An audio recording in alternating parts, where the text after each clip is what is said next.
La condamnation de Roger Lumbala à 30 ans de réclusion criminelle par la justice française n'est pas un simple fait judiciaire. C'est un séisme moral et politique. Un rappel brutal à tous ceux qui, hier comme aujourd'hui, transforment l'Est de la République démocratique du Congo en champ de ruines. Les temps de l'impunité touchent à sa fin.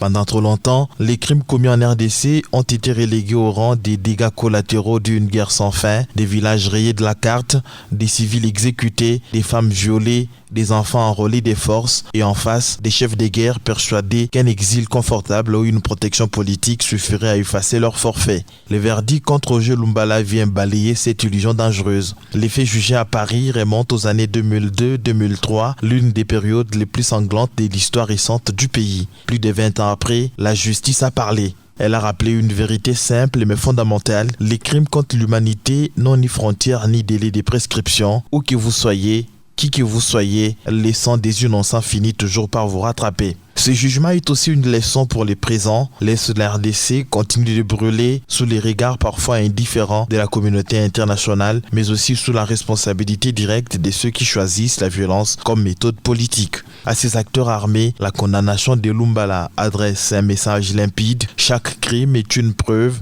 chaque massacre un dossier, chaque guerre un futur procès. Qu'on ne s'y trompe pas, ce verdict n'est pas une revanche, mais une exigence de justice. Il honore la mémoire des victimes, trop longtemps réduite au silence, et redonne un sens à la notion des responsabilités individuelles. Faire la guerre, ce n'est pas seulement tuer, c'est aussi signer sa propre comparution future devant la justice. À l'heure où certains, à l'image de Corneille Nangaa, s'érigent en chef des rébellions et prétendent parler au nom du peuple, l'histoire de Roger Lumbala doit servir d'avertissement sévère. La violence ne construit aucune légitimité, elle ne mène ni au pouvoir durable, ni à la reconnaissance politique, mais au déshonneur et à la prison. La RDC a trop saigné.